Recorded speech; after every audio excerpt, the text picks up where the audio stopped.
यह वो 38वां दिन था जब वे दोनों उस सुनसान द्वीप के समुद्र तट पर फंसे हुए थे। आखिरकार उस आदमी ने औरत की पीठ की ओर देखना शुरू किया। यिंग विचारों में खोई हुई सी लग रही थी। वह उस आदमी को नारियल पानी पीते हुए देख रही थी। वह महिला अनायास ही चलकर वहां पहुंची। वह कई दिनों से भूखी थी क्योंकि वह उस रेगिस्तानी द्वीप पर फंसी हुई थी। वह केवल पुरुषों से ही भोजन मांग सकती थी और सौभाग्य से पुरुष उसके प्रति दयालु थे। बिना किसी झिझक के उसने अपना खाना उसके साथ बांटा और यहाँ तक कि उसके लिए केले तोड़ने के लिए पेड़ पर भी चढ़ गया, जिससे वह बहुत खुश हुई। इससे उनके बीच का रिश्ता और भी गहरा हो गया। माहौल तेजी से गर्मा रहा था, लेकिन जल्द ही महिला को महसूस हुआ कि वह आदमी उसके शरीर को घूर रहा है। इसीलिए उसने चाकू से अपनी पैंट को 2 हिस्सों में काट दिया। उसने अपनी पतलून छोटी करवा ली थी, लेकिन जब उसने देखा कि वह महिला जानबूझकर शॉर्ट्स पहनकर उसके खुले हुए शरीर को ढक रही है, तो वह तुरंत थोड़ा नाखुश हो गया। इसीलिए उसने लड़की को अपने लिए एक घर बनाने का आदेश दिया और वह चुपचाप एक तरफ बैठकर उसकी हर हरकत को देखता रहा। बेशर्मी से उसके शरीर को घूरता रहा। वह गहरी सोच में डूब गया, लेकिन जवानी के जोश को दबाना हमेशा नामुमकिन होता है। वह केवल लगातार चबाने और निगलने के द्वारा अपना ध्यान केंद्रित करने की कोशिश कर सकता था। अंततः उसने दौड़ने का फैसला किया। उसने अपने दिल की आग बुझाने के लिए समुद्र किनारे जाने की कोशिश की, लेकिन उसे यह उम्मीद नहीं थी कि वह औरत उसका पीछा करेगी, कभी उसका साथ नहीं छोड़ेगी। हर बार जब वह आदमी उसे ढूंढने के लिए समुद्र तट पर जाता था, खाना खाते समय वह महिला हमेशा उसके पीछे पीछे चलती थी। जब भी वह आदमी पीछे मुड़कर उसे देखता तो जानबूझकर अपना सिर दूसरी तरफ घुमा लेता ताकि उससे बच सके। हालांकि कुछ कारणों से जैसे जैसे वे उस सुनसान द्वीप पर अधिक से अधिक समय बिताते गए, महिला धीरे धीरे उस पुरुष के प्रति आसक्ति विकसित करने लगी। यहाँ तक कि सोते समय भी उसे उसके बगल में चिपक कर सोने की जरूरत होती थी। अप्रत्याशित रूप से इस बार उस आदमी ने मुड़कर उसे गले लगा लिया। कुछ दिन पहले शियाओ मेई और उसकी सबसे अच्छी दोस्त एक साथ छुट्टियां मनाने गई थीं और उन्होंने एक साफ ठंडा तालाब देखा था। ची और बाकी लोग पूल में कूदने के लिए बेताब थे। सुंदर पुरुषों और महिलाओं का एक समूह पूल में खूब मस्ती कर रहा था। लेकिन जैसे ही शियाओ मेई खूब मजे कर रही थी, अचानक हालांकि जब उसने ऊपर देखा तो उसे बालकनी से एक आदमी घूरता हुआ दिखाई दिया। हिचकिचाते हुए शियाओ मेई खेलने में इतनी मग्न थी कि उसने ज्यादा ध्यान नहीं दिया। उसे इस बात का एहसास ही नहीं था कि वह बच्चा चुपके से कुछ योजना बना रहा था। उस शाम हनी के नेतृत्व में समूह उछलते कूदते हुए एक क्रूज जहाज की ओर बढ़ा जो रवाना होने ही वाला था। ये युवाओं के लिए एक खास जगह थी। यह जगह हार्मोनों का स्वर्ग है, जहाँ अनगिनत पुरुष और महिलाएं अनैच्छिक रूप से गतिशील लय पर अपने शरीर को हिलाते हैं। जल्द ही शियाओ मेई और उसकी सबसे अच्छी दोस्त जहाज पर पहुंचने के बाद वह भीड़ के बीच से रास्ता बनाते हुए अपना मनोरंजन खोजने की कोशिश करने लगी। लेकिन जल्द ही उसे पता चला कि वह युवक जो दिन भर उस पर नजर रख रहा था, वह भी जहाज पर सवार था। उस युवक ने उससे बातचीत शुरू करने की कोशिश करते हुए उसे आवाज दी, लेकिन शियाओ मेई ने उसे अनसुना कर दिया और जाने के लिए मुड़ गई। अचानक वह नाव से गिरकर समुद्र में जा गिरी। उसके तुरंत बाद वह आदमी भी समुद्र में कूद गया, जबकि नाव पर सवार लोग अभी भी बेतहाशा अपने हाथ पैर हिला रहे थे। उन्हें बिल्कुल भी पता नहीं था कि 2 लोग पानी में गिर चुके हैं। सौभाग्य से वे किसी तरह एक छोटी इन्फ्लेटेबल नाव पर चढ़कर अपनी जान बचाने में कामयाब रहे। लेकिन जब उन्होंने नौका से मदद के लिए पुकारा तो नौका अचानक तेज गति से आगे बढ़ी और उन्हें पीछे छोड़ गई। पता चला कि आसमान अचानक भयंकर तूफान आ गया और तेज लहरों से बचने के लिए नौका किनारे की ओर तेजी से बढ़ने लगी। हालांकि हवा से उठने वाली तेज लहरों के कारण नाव पर सवार दोनों लोगों को काफी मुश्किलों का सामना करना पड़ा। लहरें उन पर लगातार हमला करती रहीं और जल्द ही वे ज्वार में बह गईं। 3 दिन बाद उन्होंने खुद को एक असीम अज्ञात समुद्र में पाया। इस समय वे दोनों भूखे थे और टांग लगभग हार मानने ही वाला था और उसकी निराशा में अचानक लड़की को सामने जमीन दिखाई दी। दोनों ने तुरंत अपनी बची हुई ताकत इकट्ठा की और नाव चलाते हुए उसकी ओर चल पड़े। अंततः लहरों की मदद से वे किनारे तक पहुंच गए। जैसे ही उन्होंने नाव को किनारे पर खींचा, दोनों आदमी थकान से चूर होकर गिर पड़े। थकी हारी शियाओ मेई एक छोटे पिल्ले की तरह समुद्र तट पर लेटी हुई थी। उसे जबरदस्त प्यास लगी थी। स्थिति और भी बदतर इसलिए थी क्योंकि वहाँ मोबाइल का सिग्नल बिल्कुल नहीं था और उसकी प्यास असहनीय थी। शियाओ मेई को जल्दी से पानी चाहिए था, इसलिए शियाओ शुआई ने निकलने से पहले एक सिग्नल गन ले ली। दोनों सावधानी से और आसानी से पेड़ों के एक झुरमुट में घुस गए जहां घास पेड़ घने थे और उनमें मानव बस्ती का कोई निशान नहीं था। जियाओ मेई जो बेहद भूखी थी, जंगली सब्जियां तोड़ना चाहती थी। वह फल खाना चाहता था, लेकिन लड़के ने उसे तुरंत रोक दिया, क्योंकि मैं जंगल में किसी भी ऐसी चीज को खाने की हिम्मत नहीं करता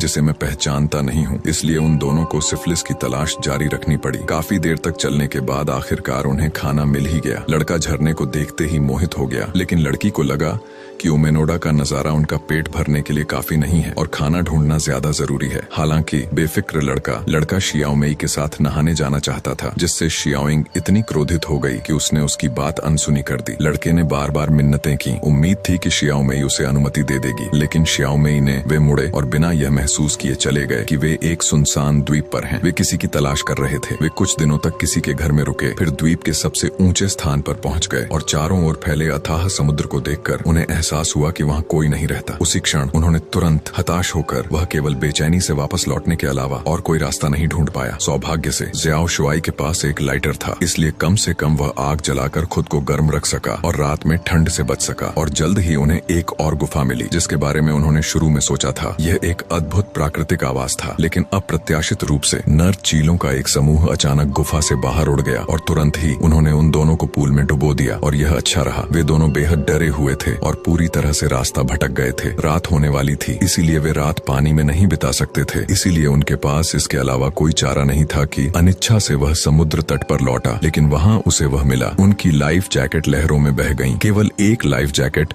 पानी में तैरती रह गई। सामने का दृश्य देखकर विशाल महासागर को देखते हुए वहाँ से जाना पूरी तरह से असंभव सा लग रहा था। लड़की तुरंत ही गहरे शोक से व्याकुल हो गई और अगली सुबह उसने उस महिला के सामने समुद्र तट पर अपने कपड़े उतार दिए। उसने अपनी पैंट नीचे खींची और बेपरवाही से समुद्र में छलांग लगा दी। अपने पंखों को फड़फड़ाने दिया। जब मैंने उस महिला को शर्माते हुए देखा, लेकिन मैं खुद को रोक नहीं पाई और चोरी छिपे नजरें घुमाने लगी, तो मैंने बस उसने इसे छुपाना बंद कर दिया और एक शानदार स्विम सूट पहन लिया। उसे समुद्र तट का जीवन अच्छा लगने लगा और तब से वह लड़का हर दिन आकाश की ओर देखता रहता था, इस उम्मीद में कि एक खोज और बचाव विमान उन्हें ले गया। लेकिन कई दिनों बाद भी एक भी पक्षी वहाँ से नहीं गुजरा। वे धीरे धीरे खोज और बचाव विमान से निराश होते चले गए, इस बात से अनभिज्ञ कि उनका परिवार पहले ही गुजर चुका था। ज़ियाओ शुआई के धनी पिताजी ने बस हेलीकॉप्टर लिया और शियाओमेई की माँ को हर दिन लोगों की तलाश में ले जाते थे। यहाँ तक कि खुले समुद्र में भी कई दिनों की व्यर्थ खोज के बाद ज़ियाओ शुआई ने निराश होकर सामान उठाया। लकड़ी के छोटे से फ्रेम में लापरवाही से कुछ ढूंढते हुए ज़ियाओमेई को अचानक एक बेहद भयानक चीज मिली। करीब से देखने पर उसने पाया कि वह एक सड़ता हुआ शव था। पहले से ही भयभीत शियाओमेई पूरी तरह से डर गई थी। उसे डर था कि कहीं उसका भी यही हाल न हो जाए और वह भी इस लाश की तरह यहीं सड़ती न रह जाए। किसी को नहीं पता था कि जब लिटिल हैंडसम ने लिटिल ब्यूटी को बेहोश होने की कगार पर देखा तो वह बहुत जल्दी में था। वह उसके पास गया और उसे गले लगाकर दिलासा दिया। उसे विश्वास दिलाया कि वे एक दूसरे के साथ हैं और सब कुछ ठीक हो जाएगा, और उसने कसम खाई कि ऐसा ही होगा। वह उसके पास ही रहा, उसकी रक्षा और सुरक्षा करता रहा। शियाओ शुआई के दिलासा भरे शब्दों के बाद शियाओमेई ने धीरे धीरे अपनी भावनाओं पर काबू पाया और पूरी तरह से